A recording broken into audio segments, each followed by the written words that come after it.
Hey, Wemberg World Entertainment, and 28 years later, it is bombing at the box office. Yeah, it's hard to imagine that this thing that had all the ingredients really of a huge comeback. It was a classic franchise. It had the dream team, of course, of Danny Boyle and Alex Garland coming back. It had a great cast. It had a record-smashing opening weekend that looked like it was going to kick it off to be a brand new era of zombie movies. And here we are, just a few weeks later, no pun intended, of course, and 28 years later is one of the biggest box office bombs of the year, basically. And it's facing a massive 68% drop in its second weekend. And that is a sure sign that the word of mouth was not good for this. And it's pretty much a guarantee that the studio is about to lose a crap ton of money. And we are going to have a look at the numbers and whatnot. And you have to remember, there's a lot of people who think this thing was made for next to nothing. It was made for 75 million. Now, that's not one of these Hollywood astronomical numbers that we've been seeing, but it's also not a small number for a movie like this. It's quite a high number for this, and they probably put another between 50 and 75 back into marketing, maybe 80. I don't think they went to 100 because there doesn't seem to be all that type of marketing. But either way, we'll have a look at some of the article, and then we'll actually look at the numbers as well. And yeah, it's not good for a movie that was meant to kickstart a brand new trilogy, and that is now in doubt as well. So it's saying amid those articles that 28 years later is a big success, it's actually quite the opposite, as the flick is lining up to potentially lose $100 million. That could now mean the trilogy might not happen. What's interesting is that previous to its release, when it was estimated to open to as high as $45 million, 28 years later was said to have a budget of $75 million. However, once the opening tanked with only $30 million, somehow those estimates were magically revised down to $60 million. Similar reporting has happened that Captain America Brave New World and Thunderbolts both also bombed.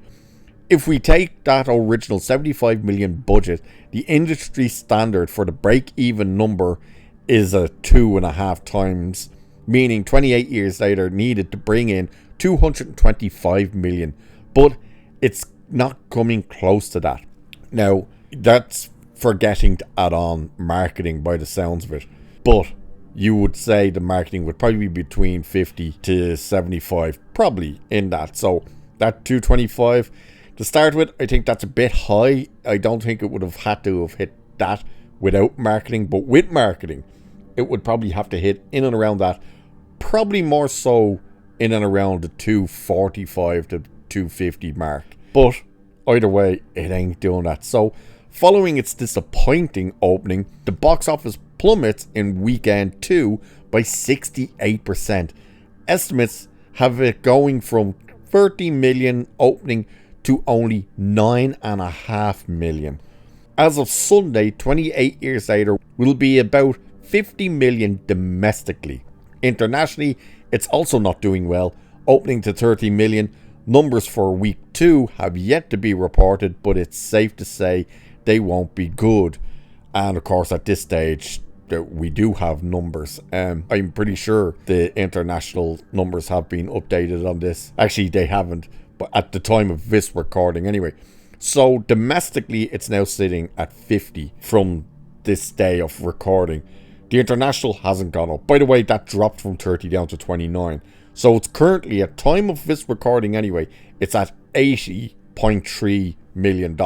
That is a massive, massive issue for a movie that is meant to kick off the next trilogy. And that, you have to keep that in mind, trilogy. Now, after the opening weekend, and they saw that it only brought in that 60 million, there was already suggestions that the third movie was in doubt. The second one, I believe, is still a go, Bone Temple, because everything is already in place for that. But that third movie doesn't look like that's going to happen at this stage.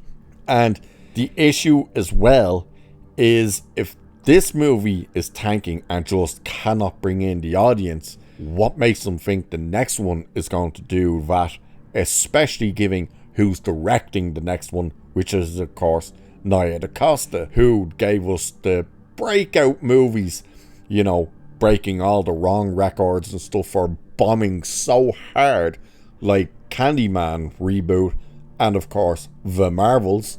Why would we believe that the second movie in this franchise will do any better? If anything, it would do worse, because everybody's already concerned about Bone Temple being the fact that Nia DaCosta is the one directing it. Then you look at this and you see how this story ended and stuff, and people are probably going, yeah, we're not really interested in what you've got to say for the next movie. So it's really not looking good for the 28 Years trilogy. It looks like it's gonna be probably 2 and done. I will be hugely surprised if they actually go ahead and give us that third movie, unless they end up doing the thing of, okay, we're just gonna end up having to film both of them back to back. But why would you do that? Because it means you're pumping more money in, and of course, if the second one fails even harder than 28 Years Later is failing right now, then they're in bigger trouble, because it means they are going to lose so much money. So at this stage, like, look, I said 28 Years Later, Bone Temple, that looks like it probably will happen. There's a possibility that they might not go through with it. Let's put it on the table here. They could be looking, going, okay, unless we can get that budget down even further, there's no point in us doing it, because we're going to lose. I don't think if you put this movie out that people were excited for, everyone loved that trailer, watched it, went, ooh, no, you dropped the ball on this one. There's no way those people are going to turn around and say, hopefully the next one's great, because their interest will already be gone. It'll be like, okay, 28 days was fantastic, weeks was a letdown, and years is a bigger letdown. Why would they wait for Bone Temple and think that'll fix things? It won't fix anything. And again, remember, a lot of people are concerned about who's directing the next one.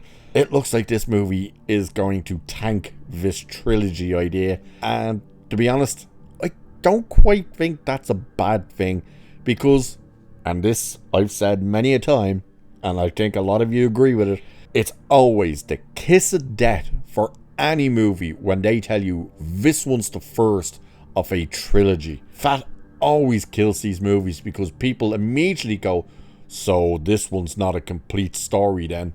The next one won't be a complete story either. It all has to lead to the third movie. We're not waiting 6 to 7 years to get to that point. What are we going to go and see that movie for if it's an incomplete story? Nobody is interested in that. So as soon as you get told this is the first of a trilogy, it's already doomed. It always happens. I'm yet to see it where it hasn't happened. But 28 Years Later is currently failing hard at the box office on a $75 million budget. We don't know what the marketing is, but as I said, it's probably, I would say it's in between 50 to 80.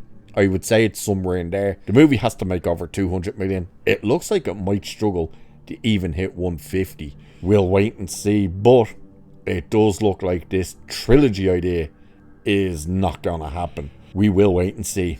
So with that, like, share, subscribe. It would be much appreciated. Cheers, and I shall catch you in the next one.